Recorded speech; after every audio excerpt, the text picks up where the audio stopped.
dan insyaAllah Indonesia akan menjadi negara Al-Quran. Saya bisa meyakinkan gitu karena saya telah merasakan bagaimana di Turki. Saya bisa meyakinkan insyaAllah 1 juta menghafal Al-Quran. Imam besar salat Idul Fitri dan Idul Adha sekaligus khatib adalah Presiden Republik Indonesia menghafal Al-Quran.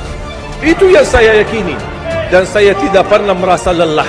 Yuqalu liqari'il Quran, ahlul Quran di dunia yang kesibukannya baca, kesibukannya hafal, tidak membuangkan waktu sia-sia, selalu bersama Al-Quran. Allah suruh dia, bacalah dalam surgamu, naik derajatmu. Baca, naik lagi, tambah lagi baca, naik lagi. Sampai di posisi manapun anda berhenti baca, disitulah posisimu di dalam surga. Ketika di hari kiamat dipanggil, semua manusia dibangkitkan oleh Allah. Malaikat memberikan pengumuman, mana ahlul Quran? Karena ahlul Quran adalah keluarga Allah Subhanahu wa ta'ala.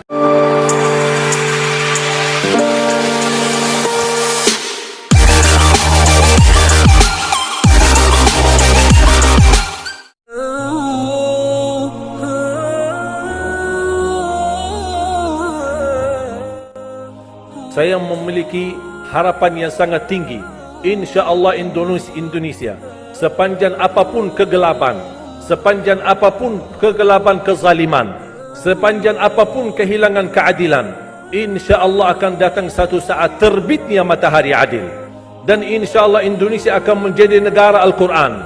Saya bisa meyakinkan gitu karena saya telah merasakan bagaimana di Turki.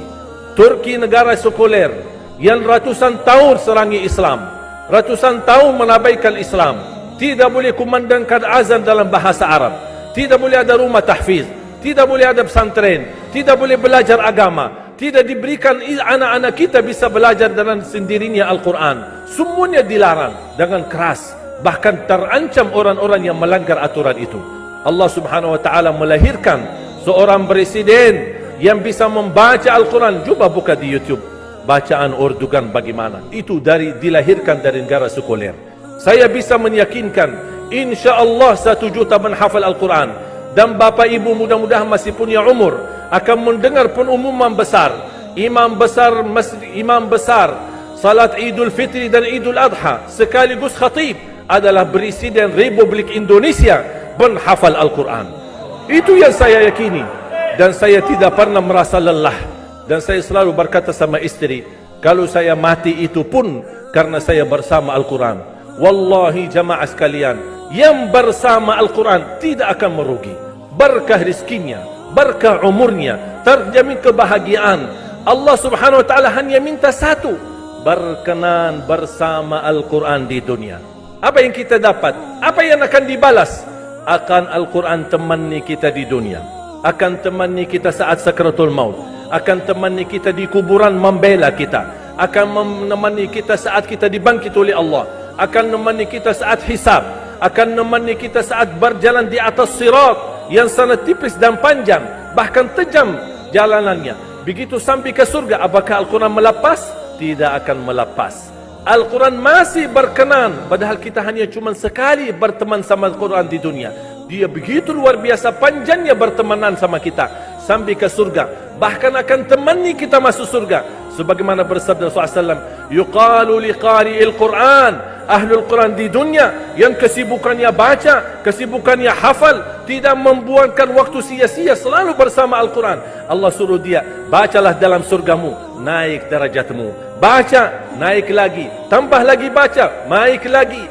Sampai di posisi manapun anda berhenti baca, disitulah posisimu di dalam surga. Bagaimana kata Siti Aisyah di riwayat Imam Muslim, jumlah tingkatan-tingkatan dalam surga Allah sesuai jumlah ayat Al-Quran. Oleh karena itu tidak ada yang lebih tinggi di dalam surga Allah daripada Ahlul Quran. Cukuplah bahagia Ahlul Quran ketika di hari kiamat dipanggil. Semua manusia dibangkitkan oleh Allah. Malaikat memberikan pengumuman, mana Ahlul Quran? Berdiri, rapat, berdekatan. Mereka maju, mau bawa kami ke mana? Kalian terpilih menjadi orang yang terdekat sama Allah.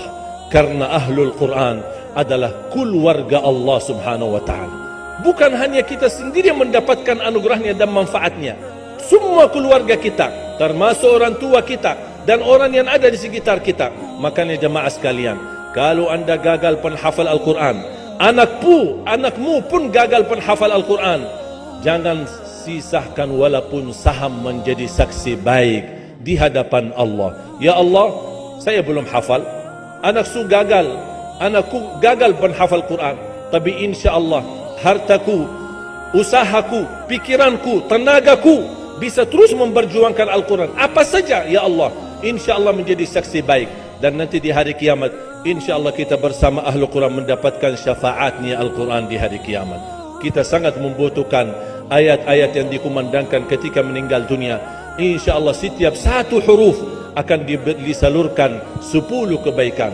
Mudah-mudahan semua yang hadir diberikan kemuliaan dan keanugerah dari Allah menjadi Ahlul Quran, penghafal Al-Quran, penghayati Al-Quran, para pencinta Al-Quran, berakhlak-akhlakul Quran. Ya Allah, aku mohon atas izinmu ya Allah, kami bersama-sama bertemu di masjid ini. Berilah kepada kami kemuliaan bersama-sama bersama Ahlul Quran di dalam surgamu ya Allah, ya Dzal Jalal wal Ikram, ya Arhamar Rahimin, ya Arhamar Rahimin. Anugerahlah kepada kami anak dan keturunan penghafal Al-Quran, anak dan cucu penghafal Al-Quran yang mampu menjaga nama baik keluarga kami, yang mampu membanggakan kami di hadapanmu hari kiamat, yang mampu menhadiahkan mahkota untuk kedua orang tua kami. Birahmatika ya Arhamar Rahimin.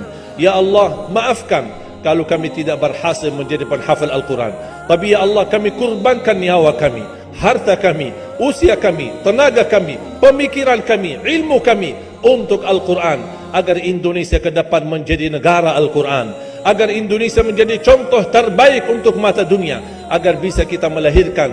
Karena saya meyakinkan ya Allah, dan kami semua meyakinkan, terjamin masa depan Indonesia baldatun tayyibatun wa rabbun ghafur kalau selalu bersama Al-Quran. اغفر لنا ولوالدينا ولجميع المسلمين والمسلمات والمؤمنين والمؤمنات الأحياء منهم والأموات. ربنا آتنا في الدنيا حسنة وفي الآخرة حسنة وقنا عذاب النار. وصلى الله على سيدنا ونبينا محمد وعلى آله وصحبه وبارك وسلم والحمد لله رب العالمين. سبحانك اللهم وبحمدك أشهد أن لا إله إلا أنت أستغفرك.